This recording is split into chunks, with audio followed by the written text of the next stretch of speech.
So I don't really play a lot of other games on my channel.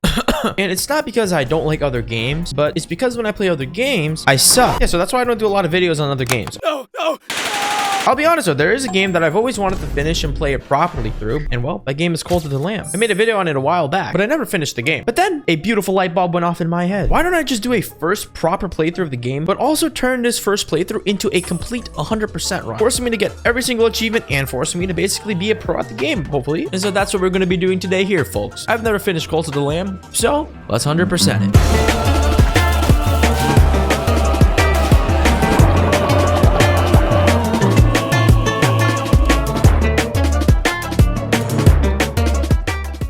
When I first booted up Cult of the Lamb, I spawned in and I was greeted for something pretty mind-blowing, dare I say. It was a beheading. Pun was intended. I headed over to my beheading. Okay, I'll stop. And I was greeted to the first 4 main antagonists of the game. Let's do a little icebreaker, shall we? We got bloody green pubic hair guy, Miss Four-Eyed Toad, dumb squid, spider with tapeworm sticking out of its head. Anyway, our lamb character kneels down to be sacrificed, and before my head goes flying in the air like a kid who flew off a seesaw, I get summoned into the afterlife. Oh, with this pretty scary looking daddy. Oh, you like that, daddy? This guy's name was the one who waits. Sounds like my girlfriend when I go take a shit for 45 minutes. But anyway, daddy here gives us the chance to serve underneath him in exchange for some temporary ownership of his red Burger King crown. It's more like a black crown with red on the side, but I can see how black crown isn't as cool. We put on this hat and we're suddenly filled with the cocaine-infused power that comes with wearing the Burger King crown. And so we beat up the cultists that were laughing at us to death, and we run straight into the woods and find our first mentor and would-be best friends. Ratau, our serving mentor figure in this playthrough and our first ally. He begins to show us the basics of combat and eventually something a little bit more discreet, kidnapping. We go through our first levels and arrive at our soon-to-be base. Ratau begins to walk us through the tutorial and teaches us how to convert these kidnapped people into working for us 24/7 into our cult. And so I decided to name our first member of our mighty cult Waffle Time. You already know we gotta start off strong, baby. And so Ratau starts giving us the ropes on how to handle a base. You gotta cook, son. You gotta chop down trees, son. He's really helping out right now. And just from booting up the game, we already got 2 achievements, making a deal with our daddy devil and getting our first follower. Keep in mind there is 42 achievements, so we have 40 left to go. Can't be too hard. Since we are in the tutorial, Ratau insists that we go on our first crusade into the outer wild lands, a way to recruit more followers and hopefully get more resources. And so we opened the first door to the first domain of one of the 4 Archbishop antagonists. The Darkwoods is now open to us. Now you guys are probably wondering what's going on so far. Right now we are basically creating a cult to go against the Old Faith. Followers of the Old Faith include the 4 ugly bishops that I introduced earlier, each of them ruling their own domain. And so we entered the first one, the Darkwoods, like I said. As we walk on through, we got our first look at the Tarot card power system, a way to utilize trading cards and channel mighty powers just like in Yu-Gi-Oh! But instead of monsters and spells and traps, is just our lamb balls getting bigger. We go through on our first crusade, kicking face and taking ass. Combat was instinctual in this game. It's pretty fast. You roll, you slap, and you run away. And before long, we run into our first antagonist. That green-haired period blood pubic hair stained stupid fuck Leshy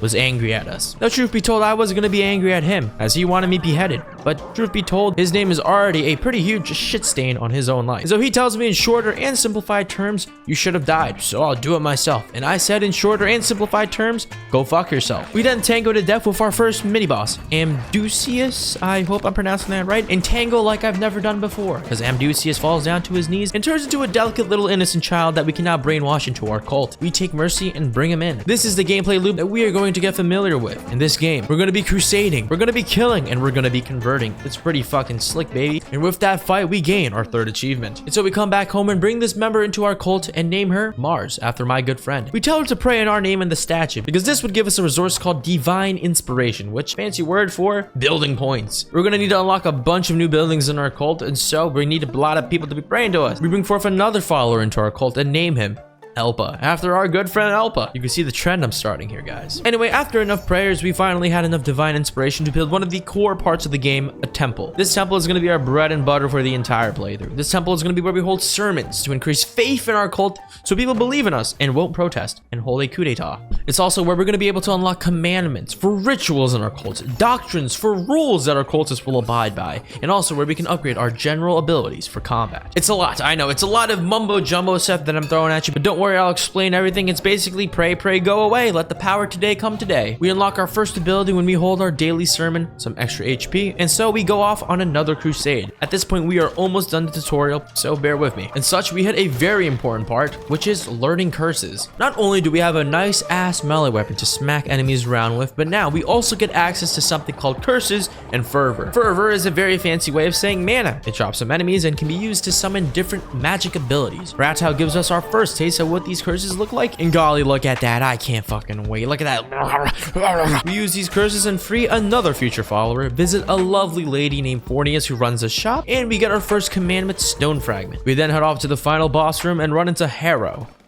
a poet who gives us our first complete commandment stone to declare our first doctrine back at home. Unfortunately, we can't do this now, so we have to go beat the boss. Before doing so, we run into another friendly NPC that we'll see quite often, Clawneck. He gives us our tarot card intake, which allows us to slowly build our build, but we're almost at the boss room, so it's not much use now. We run into Valifar, a worm of, I don't even know. I don't know what origin. Probably from the sewers. Came out oozing like a disgusting piece of shower hair that never leaves your shower, indeed. He shoots several fireballs in retaliation to my sword, but nothing lands. We kill his demonic form and bring him back home for future recruitment. Now at this point in the journey, before going home, Daddy visits me and tells me that I'm doing good, son. And so we have the chance to name our cult. Es hora de comer. We then recruit our followers and thus get our 5th achievement. The flock grows as we get our first 5 followers. At this point in the game, I can say somewhat that we have passed the tutorial with flying colors. And so we upgrade some more things in our cult, bring in some more followers, and build some more sleeping bags for them as we begin upgrading our weaponry in the temple. Most of the achievements that we need to get right now in the game are just main gameplay and story ones, so it's nothing too crazy. However, some of them, such as no hitting specific bosses, are going to be problematic. And so this wasn't going to be some walk in the park. Instead, it's going to be a blind highway robbery, as we actually needed to get good at this game. And so we go forth to finally conquer Darkwood itself. In this game, after killing 3 mini bosses within an area, you gain access to killing the bishop in that area. And so, Leshy, my dear green pubic hair mongrel, we are coming after you. In this crusade, we equip ourselves with an axe and begin rummaging through the rooms. We end up running into a fisherman in one of the rooms and unlock the Pilgrim's Passage, one of 5 NPC areas that we can access later in the game. We push forth, gathering tarot cards, resources, until Leshy stops us and says hi, before summoning his cult to try to kill us prematurely. This of course fails, knowing that his cult is weaker than mine, and we continue until we reach the final door. The lock breaks, and we walk on through to see Leshy surrounding himself with his cult. He absorbs all of their life energy, and now we face a new, stronger,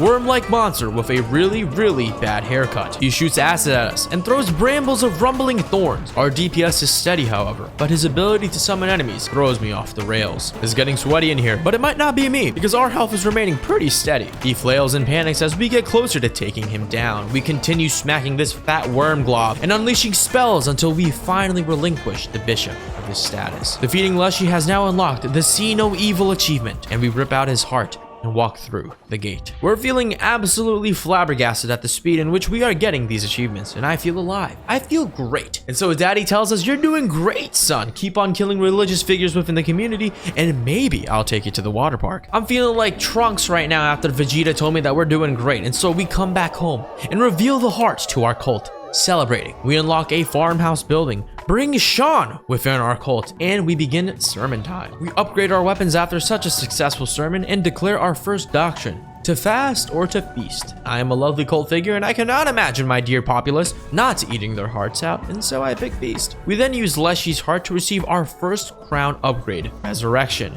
So now, if we are to die mid-crusade, we can sacrifice a follower one time to remain alive. Of course, in exchange for their life force. Now, that sounds pretty grim, but trust me, guys, things are gonna get pretty exciting now. We got a lot of stuff to look forward to, so we can't let this type of stuff hold us back. Now, before going on to the next area, we're gonna do some side quests in order to get some achievements. We're first gonna take a visit to Rathouse Crib. He's inviting us over for a game of Knucklebones, which is the most intense game I've ever played in my entire life. Basically, you're given 3 rows. When you roll a dice, you put it in a specific row. If the other person rolls the same number, he can put it in that row and negate your dice. You get 2 dice in one row or triple dice in one row, it multiplies your score, and the highest wins. That's a little complicated. Don't you worry, kiddos, because I won. I'm the best player alive. No one can stop me. And if someone says otherwise, I will kill them. With that being said, we go on and get our 8th achievement, which is to win a game of Knucklebones. And so we head on home, upgrade our Colt to level 2, and went on a little fishing trip before going on our next crusade. 100% in the game doesn't look too complicated now, because now we're gonna have to go fishing for an achievement in the future. And so I started fishing away right now to eventually get some fish and hand it over to a very uniquely named NPC, the Fisherman. He ends up giving us a tarot card, which is called the Neptune's Curse, which is a card that we need as one of the achievements in the future requires us to collect all of the cards in the end. We also fish up a follower farm, which we also need because we need all follower farms in the end. But for now, we'll just play the game regularly, and eventually most achievements will just fall into our hands. And so we do not worry much. We give him our fish, and he gives us 3 pieces of something that I'd like to call a fleece pass. Basically, once you get 4 of these things, you can exchange your pass for a piece of clothing, which gives you buffs in exchange for, well, 4 of these things. We only got 3 from fishing, and we need a squid in order to give him our last one, but we seem to have sucked the local ecosystem dry, and so we must move on from fishing temporarily. Anyway, guys, we're heading to somewhere special now, introducing the next area of the game, as I like to call it, Frogville. Frogville is ruled by Heket, the frog lady, and she named it, well, Anura. I just think Frogville makes much more sense, but it's a primarily orangey forest area with, well, frogs. Upon knowing this, Daddy came to visit us with a little gift, of course. He gave us our favorite family bonding activity when you play Monopoly: ritualistic murder in order to sacrifice a follower in order to make you stronger. I don't know if killing a follower makes us stronger, because technically I have weak bones. I need calcium, not tentacle. Oh my god. Anyway, we got an achievement out of it, so I guess that makes murder okay in our fine dandy book. Anyway, like I was saying, welcome to Frogville. Oh yeah, did I mention that we have flying fucking frogs that will face fuck you until your neck splits into octagonal slices? I bet you didn't read that in the terms and conditions. Anyway, Frogville is a little harder than Darkwood, and so we cope within our cult in the only way possible. This never gets old. I decided to revisit old times for old time's sake and went back into Darkwood for a possible upgrade that I could scrounge up. And while this scrupulous behavior tickled my noodle, because rightfully so, I met a chained up BDSM looking owl named Kamek. This big fella is trying to sell us the idea of a relic, another form of weaponry that we can use in our crusades. And by dear mother of God, do we take it and run with it. This shit is insane and crazy. You just snap on it, it can do just a ton of damage. They didn't have these back in 2001. Anyway, it's not enough to, well, save us. And so we're kind of hitting a big concrete wall right now. Frogville is pretty hard. Darkwoods just got buffed, so that's also kind of hard. So what do? Well, that's why we have upgrades, people. We have upgrades! And so we head on to Spore Grotto to visit Sozo. We pick up a tarot card and accept a quest from Waffle Time to go ahead and save his lad in danger. Right now, we ideally don't want to be doing side quests, but we're stupidly weak. And so we got to do everything that we can to upgrade our character. Upon this crusade, we encounter another unexpected upgrade to our arsenal, Kudai, a man providing a set of weapon upgrades. They'll be popping up more in the future as we get acquainted with him and his yellow goodness, but we push on. We encounter a mini-boss on this Operation Save a Waffle Friend, but one different than the others. It wasn't a regular crusade mini-boss of Darkwood. It was a witness boss. These things were annoying. These things just wouldn't let you sit still and go to Pound Town, Alabama population 2. This little slimy fella had phases of enemies that it would summon at you to whittle your HP down until you're nice and sweaty so it could spank you to death. But you see, we're not like that. We refuse wholeheartedly and bring this witness down to its knees. We then get a new important item, a witness eyeball. By the way, in tradition with naming our followers cute names, I named our next follower Pluto, after my cat. Before pressing on into Frogville, we got some well-needed upgrades and took care of our cult before leaving on to this crusade. And so here we are, back to Anura, the land of the frogs. I began our first crusade off strong. The upgrades from new followers and more health was kicking in like a drugged up horse. I was able to kidnap another follower before finally making it to the boss room. Things were gonna be different this time, I thought, as I started slamming my sword into the forehead wrinkles of Elagos. Things were picking up and sacrifices were made, but we push on through. Finally, we beat our first mini-boss of the Anura realm. 2 more to go before we can fight Heket, the frog bishop. With this victory, we also had procured several mushrooms for Sozo, and so we decided to pay him a visit. We slide these shrooms over, and he gives us the final piece to our fleece pass, giving us the ability to get our hands on our first new fleece. We head on home excited like a little kid whose mom just brought him a brand new Nike hoodie. but instead of Nike, it's Uniqlo. We're balling out, and so we hold a sermon, upgrade our weapons to acquire the curses of the tundra, and unlocked a brand new cloak with a new achievement. These cloaks right here had varying set of abilities, but I typically don't use them. I like it vanilla, if you know what I'm saying. We cook up some delicious meals for our followers, grass, and set off on another crusade. We're feeling absolutely confident we can anal pound this next boss into the afterlife, but in reality, we're the ones on the bottom. We get a visit from Heket, who tells us in simplest terms to go fuck yourself in Frogginese, and thus we perish. We go back home, feed more grass to our hungry cult, and declare a doctrine that would help us balance the scales of life and death. That's right, resurrection. At the cost of temporary faith to our cult, we can resurrect any dead follower back to life and keep them trapped in our beautiful capitalistic, totally not communistic society. And so we welcome back Elpa into our lives. Sorry for sacrificing you to stay alive. And so we go back again and strike even harder. We make it to the third and last mini-boss of Anura, Zepar, a frog unsurprisingly, and we serve him up like a platter of steaming fried hot chicken, and we cook him and fry this boy in some delicious olive oil until he stops screaming. We bring him back into our cult, start blessing and inspiring everyone to increase their follower levels, and welcome Bread and Raven into the cult. We then build some consecrators to turn our wood and stone into planks and bricks. We then hold a feast before taking on the final boss of Frogville, Heket. We get a declaration of war as we start our crusade. We're wearing our white cloak made of Supima cotton as we plow through for followers. We're equipped with a dagger and we start kicking straight ass. Before long, we make it to Heket's room and she starts transforming into, you guessed it, a BFF.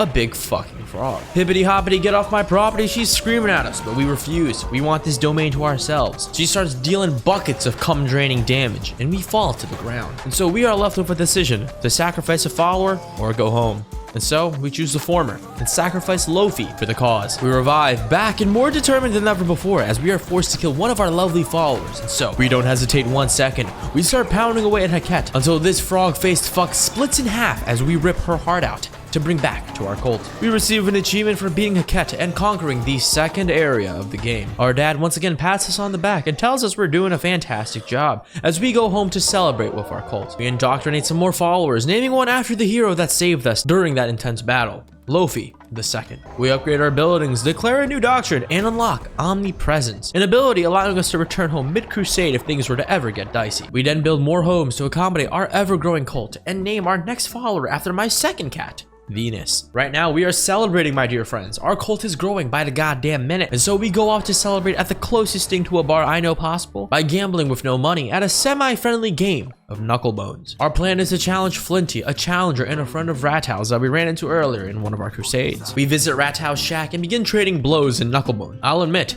sometimes I'm not that good, and he actually would beat me to a pulp. I was absolutely flabbergasted, more shocked than Attack on Titan Season 2 Episode 6, but we go back into it. We rematch this little man, and we come out victorious. He gives us a new tarot card that we need for our collection, and we go fishing. Unfortunately, we did not get the squid that we are looking for, and so we walk around until we stumble upon an empty lighthouse. Upon entering this empty abode, a few cultists appear and offer us a quest, one to reignite the lighthouse, and so we humbly accept it and move on to upgrade the rest of our cult buildings, weapons, and most importantly, and now to the next chapter of our lives. We now take our hibiscus smelling ass over to the next area in the game, Anchordeep. Population, too many. Primary owner, Squidward. We enter Anchordeep and we can see that it's like an aquarium in hell. There's hostile jellyfishes, menacing blue ambiance, and a lot of skeletons. However, we are brave and we push on forth. These things do not scare us. If a jellyfish stung me, I would pee on the jellyfish instead of my leg to assert my dominance. Kallamar here visits us, talking to us in Squidinese and taunting us as if we're not going to barge into his apartment and ruin his security deposit. We reach the first mini-boss, Celios, a porcupine jellyfish, would be the best way to describe this fella. He's super cranky that we're plucking his spikes out one by one, but we make quick work of this guy. Our combat experience was finally kicking in, and I was feeling like Hermes on Adderall. We take Celios down, kidnap him, and head on home. We make way to the temple, preach about drugs, unlock necromancy curses, and visit the lighthouse one more time to reignite it, giving us the Bringer of Light achievement. We then visit Zozo in Mushroom Grotto before going on to our next quest, and he gives us something of the utmost caliber of rituals that I could ever think about. he gives us the brainwashing ritual, giving us unlimited faith for 2 days, meaning we can do anything we want and our cult won't get mad. And so we head back to Squidville and continuing pummeling these aquatic creatures into jellyfish stew. Upon this journey, we run into another friend of Rathouse, Clunko and Bop, and they challenge us to a steaming game of Knucklebone. Of course, we tell them that we'll beat them later, and so we push on forth to the boss room and find the second of 3 mini bosses, Harborin? Guess what? This guy had nothing on us. More like harboring my nuts in his mouth, because we kept slapping this guy around like he was an inflatable arm flailing two-man. He dropped faster than my abusive alcoholic step-uncle. We put him in our hole and go back home. Right now, we're on a combat high, and so we go back into the fray. We unlock some new follower forms and meet Plimbo, inviting us into his humble abode in Smuggler's Sanctuary, a new NPC area. We continue through the rooms of Anchordeep, slaughtering every animal in our path. We take, we grind, we destroy everything and everyone, until we finally meet the final mini-boss of Anchordeep, Basilbug. Its special attack of shooting fireballs at me was nothing of importance. This guy was strong indeed. Perhaps he as well benches 205 such as myself, as he whittled my HP down to half a heart. However, we are the lamb, and we take him down. We go back home and build a healing bay and declare an ascension ritual in order to level up our followers' faith in us and also kill off the elderly so that they do not slow us down. I'll admit, it's a brutal life in our cult, but it's also brutal out there as well. We cook dinner for our cult before visiting Plimbo at Smuggler's Sanctuary. He offers us a trade. He'll give us pieces of fleece passes in exchange for eyes of witnesses, aka those extra mini bosses that I've been gouging out every single time, and we agree. We also buy a tarot card and head on out. Right now, our achievement hunting is going well. Other than story-based achievements, we're making decent progress on collecting all fleeces, all tarot cards, and all follower forms. Right now, my plan is to beat the base game and then clean up at the very end on all of the loose ends on whatever achievements may be left off. So with that being said, let's go fuck up some calamari. We enter Anchordeep 10 times stronger, dare I say, from the beginning of this video. We arm ourselves and head straight into the fray in order to gather upgrades before the final battle of Squid Town Population 1. We run into a few familiar faces, all of whom arm us with stronger weapons, and thus we make it to the final room with almost full HP and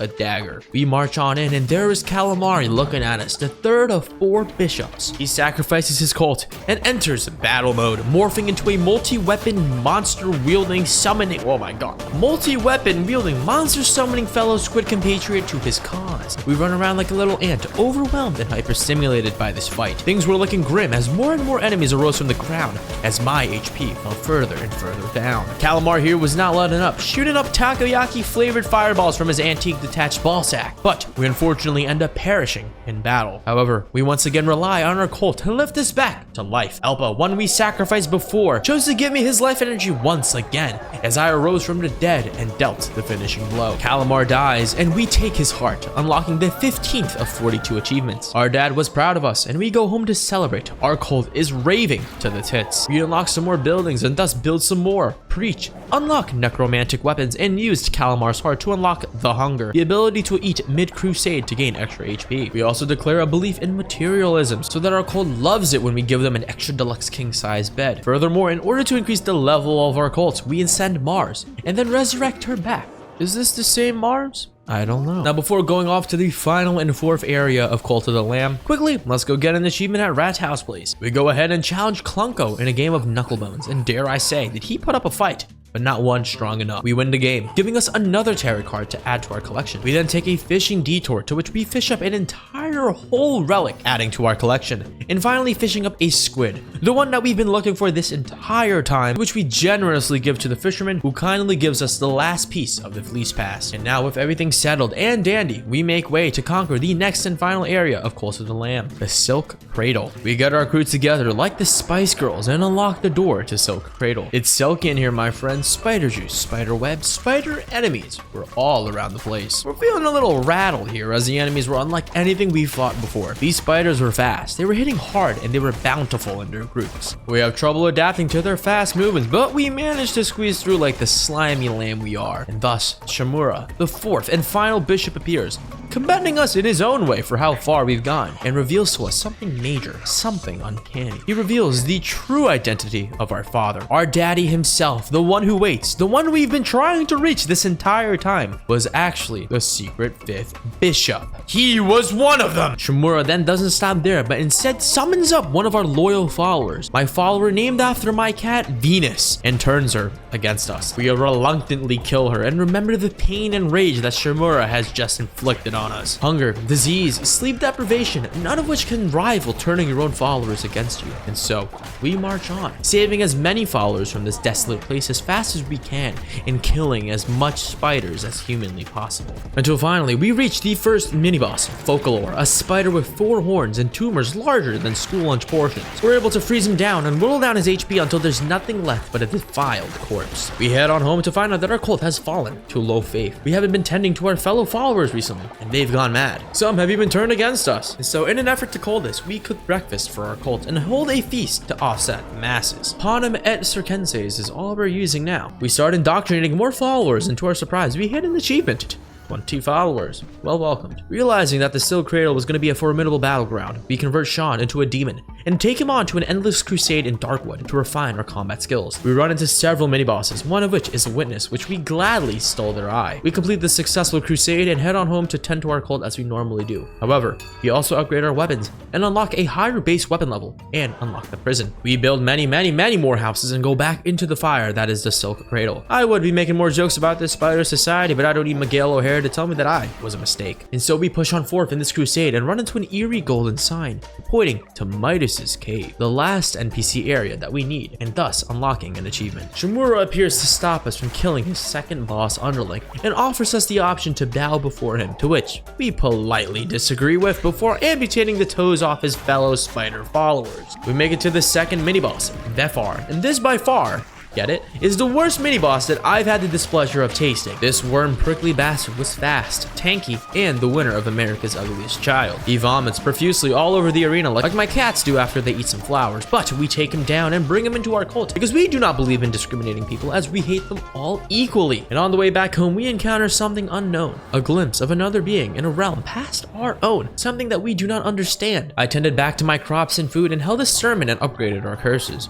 We finally unlocked every single curse and received an achievement, but my thoughts were still on what that being was. Could it be my uncle? Maybe it was the next door's neighbor's Italian's wife's dog or something. Needless to say, we go back home and make a great accomplishment when we upgrade our cult to level 3. I decided to take a quick detour before heading back out there, and we walked over to Midas's cave. We're greeted with a bunch of new items to buy, but also something quite peculiar, a way to trade followers for fleece pieces. Well, I was unaware at the time of what the trade was, but well, too late for that. I received the fleece pass for that, and I went home and bought another fleece to add to my collection. We also declared a doctrine which allowed me to extort money from my cult. I think in churches they call this donating or something. Anyway, it all goes into my pockets. We also receive an achievement saying that we have 666 gold coins, which confuses me because that's a lot of money. But turns out this ritual gives us a ton of fucking money. Turns out that we are flat out robbing these freaking cult members. I'm actually baffled at the local economy that my cult seems to have created among themselves. Keep in mind that I usually walk around with about 100 gold cash, right? I don't go crazy much, but apparently this is chump change. And so we start our last mini-boss crusade for the Silk Cradle. Along the crusade, when things were going well, Shamura decided to be an absolute fucking bastard. He summoned up 2 of my followers, including Sean, a founding member, and turned them both on me. I watched as I murdered Sean with my 2 bare fluffy white lamb hands, his blood all over me, staining my cute white fluffy face. Shamura is not gonna get away with this, and so we push on forth. We find Shroomy, a friend of Rathouse and the final contender. We'll tell him that we'll visit, and to go back into his room as we encounter the last mini-boss, Silk Cradle, Howrass, a scorpion, one of the most scariest things the planet could ever make. Who on God's name thought that combining a lobster and a spider was a great idea? I'd like to meet that man myself and slap the shit out of him. We do the tango to the death, but with Sean's blood on my hands, and so I'm moving like I got my pants on fire. And before long, we take him down and go home from this wretched place. And now the final battle with Shamura awaits us. We go back home to prepare. We declare a new doctrine, collect new resources, consecrate, and build new mines and yards. We also did what we should have done immediately after that run. We revived Sean. We then took Sean and Mars, our strongest followers in our cult, and converted them into demons to temporarily take them with us to the final battle of Silk Cradle. We stomp on in and Shamura taunts us, begging us to challenge him. And so we walk through one more time, crushing every little spider underneath our grubby toes in our way to get to the final room. And there is Shamura transforming to get ready to fight to the death with us, the last bishop of the old faith, and also the strongest one. Shamura by far is the toughest battle. He's fast, he's smart, he attacks, and he runs. Everything he does hits harder, and if I don't move, I am dead. At this point of the playthrough, Shamura is absolutely wiping the floor with me. My HP is falling further and further down into the ground until Shamura bests me. But it's not over yet. We use our trump card and sacrifice a follower to revive back to life like nothing even happened. And within this sheer second of sudden confusion, we take down the Spider Bishop, Shamura. We rip out its heart and go home to celebrate. But before we get back, our father, our daddy himself, the one who waits, visits one last time, telling us to return his crown as we have finally fulfilled this quest. Our journey will now be over soon, and so we cut up some loose ends. We hold a celebration, got our last upgrade for the red crown, which is a permanent diseased heart for every run, and ascended a dear friend. Awful time. He was getting old. He's been working as a loyalty enforcer for the cult this entire time. But I didn't want to see him go out on the ground working hard. He needed to go out like a hero. And so we sent him up to heaven. I then went to buy every single tarot card from Smuggler's Sanctuary and Spore Grotto with the insane amount of money that I got from donations. And so we go on forth. We go forth to the gateway that leads to the one who waits. We summon all of our followers as they bring us up to the plane of the last and final secret bishop of the old faith. And waiting for us was an arsenal. I guess you all know what's gonna happen. We're not giving our Burger King crown back. We're gonna tango for it. And so we arm up and we begin walking over to go ahead and bite the very hand that fed us. We refuse to be sacrificed, and immediately the battle starts. The one who waits sends out his first servant, Ball. This first servant is absolutely kicking my ass, but eventually I take him down. But guess what? He sends over his black-coated brother, Aim, to clean up the shit stain that I am. And yes, indeed, that I fall down and die. This battle was going to be much harder than I expected, but we don't give up that easily. And so we come back one more time, prepared with what's going to transpire. We pick an even better assortment of weapons this time, and we straight go to fucking Pound Town. We don't hesitate to kill. We don't hesitate at all. We're not looking for appeasement in this war. No Treaty of Versailles this time. We're looking for complete and utter annihilation. More than 80% of humanity. We take down Ball and move on to Aim. And immediately we start melting down his HP like it's a piece of expired Neapolitan tub of ice cream. Until finally, Daddy comes out to play. The one who waits now reveals his bishop form and arises out from the ground to try and kill us. He shoots out several spikes and teleports around the map while shooting fire at us to try and bring us down. But the cat he has nurtured, our lamb little body, has grown too strong. We take him down, but remember, these bishops always have a monster form. The screen goes dark and lights light up, and so he reveals the disgusting putrid being that he really is. A Cthulhu-eyed Plantera period blood-soaked monster who now begins shooting fireballs upon fireballs. We start panicking. Our HP starts going down, but we persist. We keep slapping his eyes around. His eyes eventually disintegrate into cum particles, giving us a brief moment to take him down. And so we take the moment like a hawk that found its prey and strike at his weak point. We don't stop until we finally defeat the one who waits. Unlike the rest of the bishops, he turns into a small follower, and as always, we are given now the option to kill him or bring him in. And thus, he comes home with us. Our followers are now released from their cages, reuniting with us and celebrating as we have now saved them all. And thus, the credits start rolling. That, my friends, is Cult of the Lamb, but we're not done yet. We've got 100% this game. We have a whole slew of things waiting for us in New Game Plus and also the Endgame Grind. And so, let's do a status update. How is the 100% going? Well, we have 21 out of 42 achievements, meaning we are about halfway there. So why not jump into the shit show that is the New Game Plus grind indeed. The first thing that we need to do is complete all of the side quests at all of the NPC areas. And so first, we head off to the Midas Cave. We're gonna knock off 2 birds with 1 stone, and that starts off with finishing the sacrifices that we have left. These sacrifices build progress to our sacrifice achievement and gather all of the fleeces. We then go home and ask for some more money from our followers and head off to go to Rat's house to play our final game of Knucklebones. Our final baby girl opponent, Shroomy, was all we needed left to beat. After beating this opponent, we will finally get the Knucklebones achievement in which you beat everyone. However, he was the toughest one. I'll give him that. But that's all I'll give because I only take as we won and we got our achievement. He also gave us a tarot card, which helps towards our tarot card achievement. At the end of the game, we need to get every single one of these things, and so we need to start working on that ASAP. Now, a few more things before going into the New Game Plus grind that I'll show you guys later. We knock out a few more side quests. We located Clawneck's shoe in Pilgrim's Passage, helping us find a relic for our All Relics Found achievement later in the game. We also bought every single tarot card here and head off to Smuggler's Sanctuary to find find Kudai's fingernail, another relic. We started buying out every single follower form as we can in this location and move on to Spore Grotto. We continued the process and repeatedly bought everything that we could and even got a fleece pass, which we used for another lovely piece of garb. And finally, here it is. I can finally show you guys what New Game Plus is gonna look like. We go ahead into the Crusade lobby and all and behold is God. Literally standing there like a disappointed parent after you just shat the bed. He asks us to free the bishop's soul as they are trapped in Purgatory, and thus we must go through all of the realms once again to free everyone. And so we take on this quest and immediately realize the sheer magnitude of what Endgame was going to be like. We meet Amdusius once again, but a stronger version of him, the second, and immediately die. This was going to be insane, and so we go on home to prepare for the most challenging runs of our lives. We upgrade our cult to the max level, unlocking every building and a new achievement. We then preach our final available doctrine, unlocking the gospel achievement. Anyway, with those easy stinkers of achievements out of the way, welcome to the New Game Plus grind, dare I say. Let's break down the meat and potatoes of what we need to do. First things first, we need to get all fleeces. Not bad. Then all follower forms. Kind of bad, and also completing Purgatory, which I'll explain later. And then finally, the hardest set of achievements that I would probably have to get would be to no-hit every single bishop. Leshy, Heket, Kallamar, and Shamura. And so we get to work. We go to Spore Grotto and get the last fleece piece that Sozo can give us and upgraded our weapons to the max level. We unlock godly weapons, which are insanely damage increased variants of our weapons. We then get the all weapons achievement. We go to Amdusius' boss room, and with all of our new upgrades and past fights with his former self, this fight was immediately over. But within his corpse was a new currency introduced, God Tears. These holy abominations of moistness. We're going to be taken to God himself, and so we head on over, and he asks us to give him a name, and so we give him one.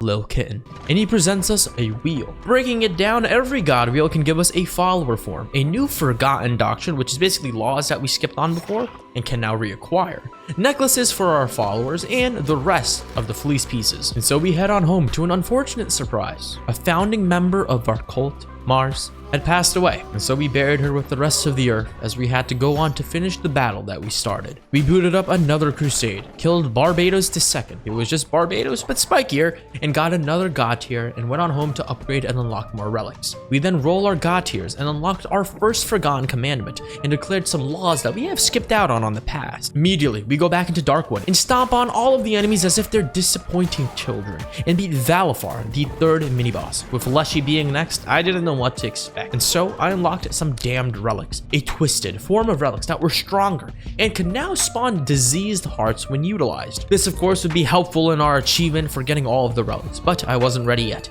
And so I went to Midas's cave and went on an absolute shopping spree. I couldn't get everything that I wanted, but shit, it was something to spike up my dopamine for a while. There were still follower forms and tarot cards that I needed here, and so I'd come back later. Unfortunately, we're a little poor, we're running low on funds, so we need to get a bit more donations. I then spent the next day declaring doctrines and cleaning up my cult. We're in it for the long run here, folks. And so we set up camp and prepared to Christopher Columbus the rest of the map. We quickly build a confession booth after unlocking the blueprint and take a confession from Chippy. Can't disclose what he told me, but he just gave me the news for the 1.51 update for Terraria, and for NDA reasons, I cannot disclose. This now gives us the Keeper of Secrets achievement. We also go ahead and get some more easy achievements, such as cooking a meal with follower meat to get cannibal, and finally catching every fish in Pilgrim's Passage, giving us about 28-ish achievements. And so finally we buckle up our pants and go on to the last crusade in Darkwood, where something tragic happened. Pluto, the follower named after my cat, had also finally passed on. But we must remain strong, my dear friends, because we continue forth and challenge Leshy, a much more slightly gnarled appearance, however, as if he was eaten by the neighbor's dog and spat out like he was not a treat, but instead a used tampon. This fight was slightly more aggressive than before, with more HP and more attacks, but our gear was already maxed out. We had weapons stronger than even God himself, and so we take him down immediately, but to our surprise, he was reduced to a follower form unlike before, and so we bring him into our cult. At first, he's like a little tsundere at the beginning, but he gives us a mission that could earn his trust. He wants us to go back into the Darkwoods and find his eyes. Before going on this quest, we unlock the final relic upgrade in our temple, giving us access to blessed relics, an upgraded form the opposite of damned, which would instead drop blue hearts when activated. And then we also part ways with another founding member, Ludwig, as he was getting too old for our cult. We went into Darkwood and it wasn't long before we found his eyeballs, which turned out to be an actually new relic. Adding to our collection, we also try and kill two birds with one stone and arrived at Leshy's boss room, trying to no-hit the boss, but to no avail, we fail and go back home. But I could feel something on the tip of my tongue that this no-hit was becoming more possible by the second. Maybe it was the air today, maybe it was a little more cloudy, but something was off. And so we go back home and give Leshy his eyeballs back, and promptly went back to capitalize on this no-hit tingling sensation. Utilizing a hammer, which was one of the least favorite weapons that I used, we enter the boss room and challenge Leshy one more time. And to our surprise, our brain is calculating every single possible attack pattern and adjusting to it ever so slightly. We're feeling like we're Neo in the Matrix because we're not getting hit a single goddamn time. Instead, we are the ones doing the hitting, and before long, we are the ones doing the ass pounding. And then we did it. Like Plankton finally getting the secret formula, we pulled off a miracle, and we absolutely no-hit Leshy. 3 more to go. We go back home, build a kitchen, and buy out 2 of the Midas Cave tarot cards. We then sacrifice another follower in order to upgrade our max fervor, and went off to continue our crusade into our beloved Frogville. We suddenly feel like Neptune losing his crown, and we run into Lil Kitten, who breaks open our fountain and announces a new challenge to us: Purgatory. We go ahead and give him some god tiers before going to do our first ever Purgatory run, which is essentially a watered down course of every single realm in Cult of the Lamb in exchange for god tiers. And let me just say, without a doubt, this is one of my most favorite things to do in the game. To boil it down, you can either dungeon crawl or do a boss rush. Whichever one you choose, it was going to be an adrenaline packed run that lets you re-experience every single area that you went through in a single go. And so we do our first Purgatory run and absolutely smash these enemies into bits, giving us 2 god tiers. Unfortunately, you can only do this once a day, and so our endeavors are reverted to our original goal. We sacrifice a level 4 follower in order to open the gates to Frogtown, population -1, and declare the murder follower doctrine, just in case things were to get rough. I checked on how many achievements we have, and it was around 29, which sounds about right. I plan on making the 30th to being no-hitting Heket, as now 100%ing was gonna get rough. We enter Frogville and receive a godly axe, one of the best weapons I could ever ask for in the beginning, due to its insane damage boost that the godly prefix gives it. We read the sign of Heket's lands and realize that the local inhabitants, or even my followers, had defiled the sign, putting my name on it. Praise the Lamb, it said. Damn right you will. Heket's statue starts rising up, summoning multiple enemies in a small child-sized enclosure. But we worry not. We start popping heads and kicking ass like there's no tomorrow. We push on forth and absolutely hammered every single enemy in our path, killing a witness and even beating Gujin II, giving us a god tier and clearing out one of the 3 mini-bosses. We go back home and keep going on with business. We declare another Forgotten Doctrine and do another daily Purgatory run, which went as easy as pie. Right now, our goal for these Purgatory runs is to get the max Purg run, which is to beat the same Purgatory run about 5 to 6 times in order to unlock the highest difficulty on it, which allows us to fight the one who waits in a single run. This will in turn unlock the Purgatory achievement. And so we go back into Frogtown, kill the second mini-boss, and start our 3rd run. We're really going into business now. We're going in hot. We're going in steaming. And before running into a mushroom boy who tells us to visit Sozo, he informs us that something had gone wrong. And so with that being on my itinerary, we charge straight into the 3rd and final boss, Elgos II, and rip off his wings brutally before visiting Sozo. Unfortunately, has overdosed on mushrooms. Rest in peace.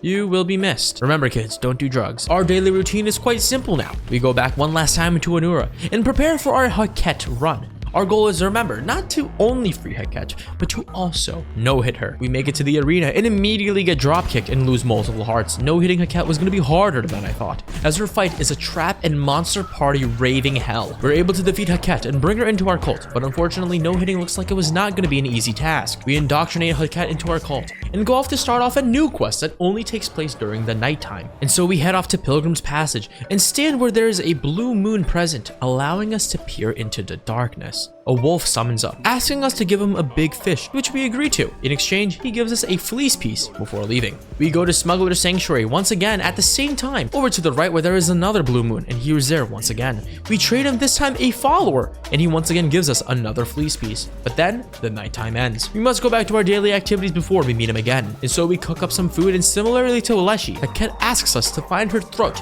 that was left behind in Anura. We of course agree to this because we need this relic to finish our collection. And so we buy a new cotton fleece from our temple before doing the 3rd part of the quest at nighttime at Spore Grotto. He asks now for 2 followers or taking half a heart from me permanently.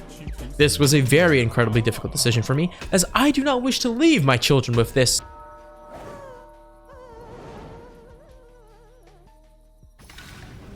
As nighttime falls yet once again, we spend the day rolling god tiers with Lil Kitten and found Heket's throat in Frogville. We try once again to no-hit Heket, only to fail miserably once again. And so we go back home to give Heket her throat. And when night fell, we went to finish the last part of this quest. But something was off. The wolf demanded not something from us, but instead the life of our great friend and mentor, Ratau. In order to get the last piece of the fleece pass from him, we needed to sacrifice Ratau. Was I really going to commit such an atrocity to the only mentor figure I've had in this game?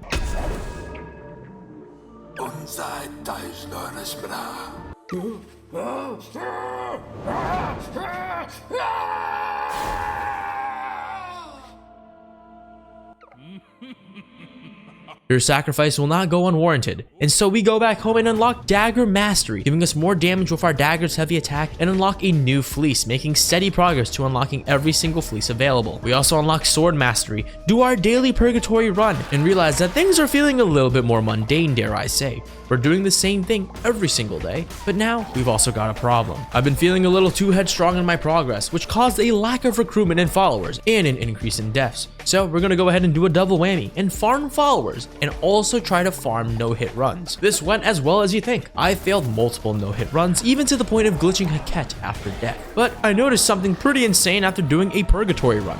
As I was gearing up, I was given a dagger, which I usually wouldn't prefer, but after getting Dagger Mastery, I noticed that the heavy hit of the dagger was significantly stronger. I mean, look at this damage against Gujin II. This little boy got microwaved faster than if I was Homelander. And so now we got working on a god run, meaning I was gonna get absolutely stacked on upgrades before fighting Heket. During this run, I bought a follower and even got another tarot card to my collection, but I went into Heket's room with a ton of cards on me, basically a god build, and immediately got hit. So despite everything that I just put in, I'm not doing enough damage to insta-kill it, nor am I good enough to dodge every single attack. And so this caused a little bit of a butt sweat, if you know what I'm saying. I'm getting a little worried. If I can't no-hit with this build, then I can't really do it with any. But I don't want to look at things like that. At the end of the day ends, and I wasn't gonna give up. And well, during my last run, I was able to get one of the best weapons in the game, a godly dagger. Of course, the godly prefix already makes our dagger damage insane, but we also had Dagger Mastery, and I was absolutely able to completely destroy Heket and achieve the no-hit achievement, making us unlock the 30th achievement of the run. With this battle, it reignited my hope for the 100%, because now we had solid strategy in place to replicate for Shamura and Kallamar. So I went back home, and I did something to bolster my odds of winning my future crusades. I went ahead and revived my dear old friend Waffle Time. It was time that we finally get some backup. I went ahead and did my daily Purgatory and noticed that we were getting way better than before. We're serving these bosses on a platter served with garlic butter. And so we rolled on some god tiers, brought in some new followers, and ran into a really big problem. So the thing is, before with Anura, we had to sacrifice a level 4 follower to unlock. But now, in order to unlock Squid Town, we were gonna need a level 6 follower, and surprise, surprise, we don't have one. And even if we did, it would be someone that would be a founding member, which I wouldn't necessarily want to sacrifice just to open up a door. And well, in this case, the best person in order to do this was Sean. Sean was one of the highest levels in my cult, and I just have to level him up a little bit more just to feed him into the gates of hell. This was one of the hardest decisions I've ever made in my life. If I had to choose to keep Sean or kill 10 people in an Arby's, I wouldn't hesitate to choose the former. But unfortunately, this isn't an Arby's, and there was no other way to open the door. We butter up Sean to level 6, and then give him away like a parent first dropping off their kid at the daycare. Except the daycare is actually a child trafficking ring, and they just paid us with a ticket to just go to the aquarium. With that being said, Sean, your sacrifice will not be forgotten. And so we head on deep, home to Kallamar, whose soul we need to release. We go through the first round of Squidville, secured us an eye from a witness, and before long killed Celios II, aka the porcupine squid monster. These monsters at this point weren't really as strong as us because we were balling out. We maxed out the weapon tree and head over to Plimbo to hand over some eyes for some fleece pieces. Right now was no time to rest, and so we head into Anchordeep once again, rescue more followers, and level up Waffle's loyalty and beat Beelzebub II. With a bit of trouble and sweat, of course. Nothing in this world is going buttery dandy sweet for speedrunning, meaning we're not building our character properly, and so that doesn't really matter at the end of the day as long as we win, but it makes us go through some hula hoops, dare I say. But of course, I know that practice isn't always going to cut it, and so we revive another founding member of the cult,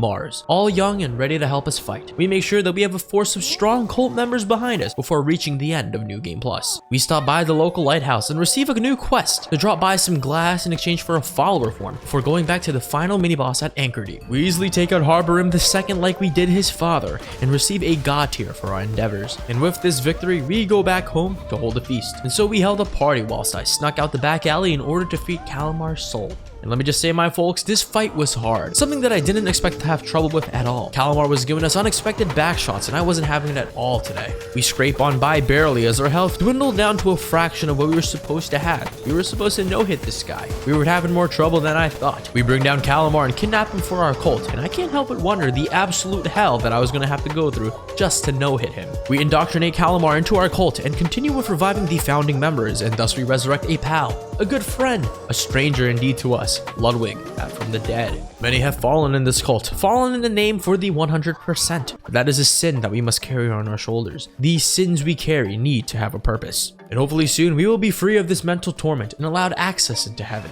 But we must commit one more grandiose sin before this 100% completes. You might be wondering what this sin might be, but worry not, I shall tell you. For us to unlock the final area of Cult of the Lamb, the Silk Cradle, we must sacrifice a whopping level 10 follower, the highest, a number that I cannot even fathom to reach, meaning that we must sacrifice yet another founding member of our cult, and one that will be of the utmost loyalty to us. And these contenders are Ludwig, Mars, and Waffle Time. I am unsure of who to send to the gates of hell, and it sure shouldn't be a choice that I even have to make. But God, oh God, this 100% run demands it out of my soul and my ass cheeks, and so we embark on a quest to level them all up equally. And whomever reaches level 10 first, shall be the one that goes. However, since we can't access Silk Cradle at this point in time, we shall hunt side achievements at the same time to maximize our efficiency. We talk to Kallamar, who asks us to find his ear, and so we go back into Squidville and find it immediately, adding it to our relic collection and upgrading our cult as we make preparations for our future sacrifice. I began multi-inspiring cult followers in hopes that one will usurp as the highest rank and I could sacrifice them instead, but it was to no avail. And so we attempt to kill 3 birds with 1 stone. We take on multiple Purgatory runs in order to no-hit Kallamar and even potentially Shamura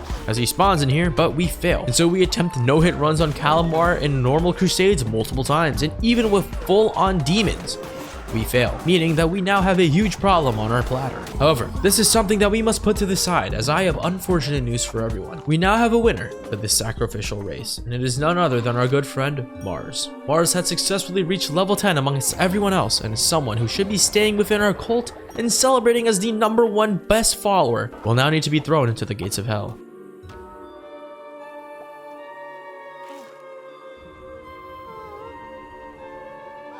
My dear friend, I am so very sorry. So we continue rolling god tiers in order to prepare for the final set of crusades. Before entering Silk Cradle, we attempt another no-hit run, and dare I say, we actually almost did it. Kallamar almost died to us with 1 hit. However, with the power of a dagger, we almost killed Kallamar, as we had used the previous strategy. This is delectable information that I will store in my mighty noggin as I journey through Silk Cradle in order to free the last bishop, Shamura. We power on through and absolutely shred the first mini-boss, Bokalor II.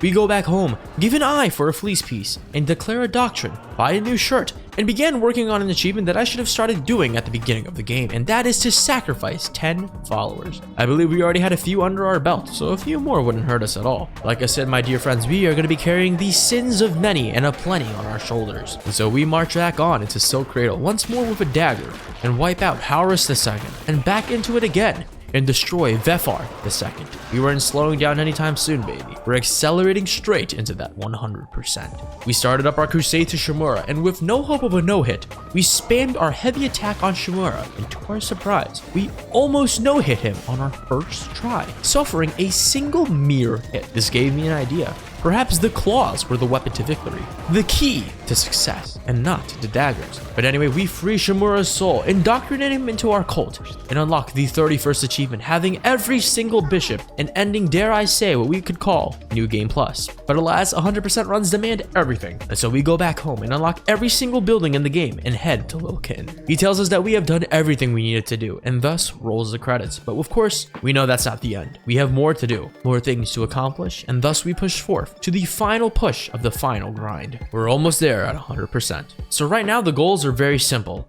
No hit Kallamar, Shamura, unlock all the fleeces, unlock all the tarot cards, and unlock every single follower form. And so we put on the cloak that we get from beating the entire game, which is the God of Death Fleece, offering no drawbacks and the benefit of diseased hearts whenever we resurrect. We then start to roll God tiers. We need to get every single option until only the NPC necklaces remain, which also meant that we need to continue doing our daily Purgatory runs to replenish on God tiers. At the same time of everything happening, we got to work on unlocking a secret achievement. This requires us to resurrect the one who waits his servants, Ball and Aim. And in order to do this, you need to get the Necklace of Dark and Light from the God tiers in which you roll. However, I apparently did this a long time ago, and I unknowingly gave it to Kallamar and Heket. Now here's the problem. In order to resurrect Ball and Aim, you need to sacrifice those that you give the necklaces to, meaning that I need to sacrifice Kallamar and Heket, which I don't really want to. They're bishops. I'd rather keep them as trophy wives. So the first thing I did was, of course, unwillingly sacrifice Kallamar, who was wearing the Necklace of Light. Doing so summoned Ball. We also then went ahead and resurrected Kallamar, as like I said, I wanted the bishops in my cult, and we went on with our day. We needed to wait for the sacrifice cooldown to go ahead and dissipate, and so we ended up looking at follower forms, as we still needed to collect a crab, an ox, a firefly. I'm not really sure what these are, but I'm sure I'll figure these out later when I deal with my no-hood achievements. If you guys can't tell, I'm getting very excited because we are almost at the end of our grind. And so I did my daily Purgatory and went to try another no-hit on Kallamar. Only this time I used my strategy of using claws and spamming heavy attacks. And well,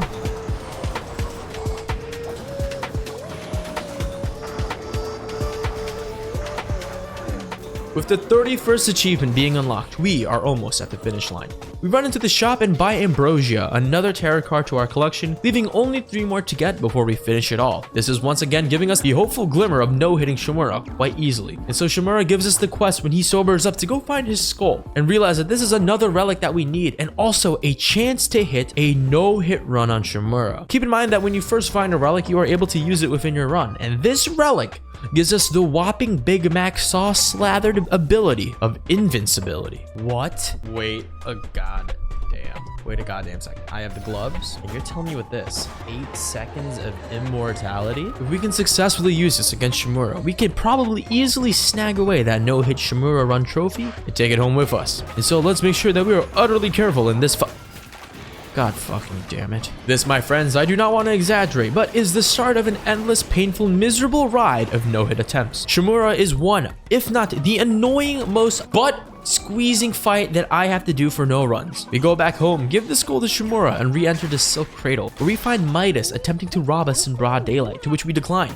and smack him senseless to the point of getting an achievement. We of course fail another no-hit run, and so we take out our anger on a follower's corpse by butchering it in front of everyone else in their innocent eyes. However, we are not doing this out of spite, my friends. We need to unlock a follower form that drops whenever you butcher followers. Actually, it might be a relic. Either way, we need to butcher some people. And so we declare a doctrine for tax dollars and free Heket from prison in order to get ready to summon Aim. But alas, her sacrifice ritual has the longest cooldown ever that I feel like I graduated from Go Fuck Yourself College with a degree in anal torture. We go back into Silk Cradle for more no-hit run attempts and realize that we have a chance when we pick up Lapis's dice. A chance for us to become invincible for 10 seconds. We can't mess this up. We go into Shamura's bedroom and surprise, surprise, he whips out his 16-inch spider cock as we fail to roll what we need as he hits us from the back to our surprise. This happens again, and so I go back home to butcher more followers at nighttime when everyone's asleep until finally we get the relic that we need. Now we only need 2 more before we get every single relic in the game. I can't stop now, and so we go ahead and sacrifice Heket in the morning to summon forth Aim, the second servant of the one who waits. And of course we revive Heket in order to maintain this balance. And now with all of the cards in my hand, we can finally get the secret achievement that I've been trying to get. We go ahead and turn Aim and Ball into some demons and bring them onto a crusade with us. You guys might be asking, why are we taking out the kids for a walk, you see? Well,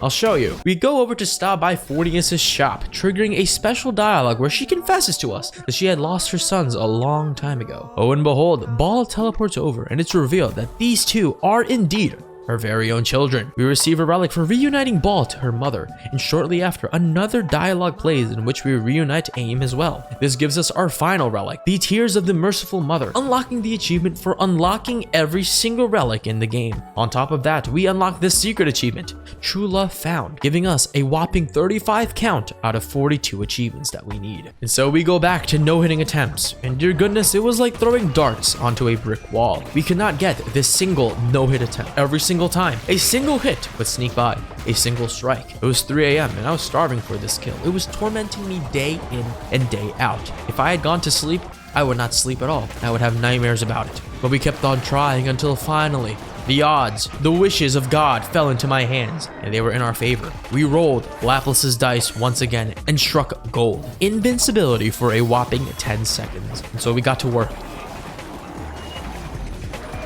And very shortly, we completed the no-hit run of Shamura, unlocking the 37th achievement. At this point, we are unbelievably close to 100%ing, and so we began working on our sacrifice achievement once again. We went back into the Crusades in order to pick up a tarot card from Kamek. We then went into a heart room to get the hearts card, meeting a new NPC called Ratu, who is the brother of Ratau, which we might have murdered, and he gives us the quest to give him a heart in return for something. With 2 cards left remaining, we make haste. We marry one of our followers and receive the Lover's 2 card, leaving just one more tarot card to be unlocked. In order to get this last tarot card, we need to find Ratu again and give him a heart, and finish a challenge from him. How do we do this? Well, I'll show you guys. First things first, we roll some more God tiers, unlocking every single follower form we can from tiers, and then another fleece piece, buying a fleece, and then farming for eyes in order to get the last few pieces from Plimbo. We trade these eyes to Plimbo, and he gives us the final fleece piece we need to get the last fleece in the game. 5 more achievements left. We then summon up a heart demon and found Ratu once more. He asked us to give him his heart back, and we do so, in return for what seemingly appears to be nothing. However, he will now appear later in the game to give us a challenge for the last tarot card. We begin grinding out mini-quests for these follower forms now. We first began catching fireflies for a form in which we did not get yet. We then went to Smuggler's Sanctuary to find a local crab and unlock a form when you pick it up. As you can see, we are speedrunning the ever-living crap out of this 100%. We go ahead and do a Purgatory run in order to find Ratu and receive his challenge. He tells us that we need to get no damage for 3 rooms. Easy as pie, and so we go ahead and finish the final room and receive the last tarot card, the Consecrated Oil, leaving 3 more achievements left. These achievements being completing a Purgatory row, sacrificing 10 people, and unlocking every follower form. And so we set off to work on Purgatory. We first had to unlock the last level, and that takes several days.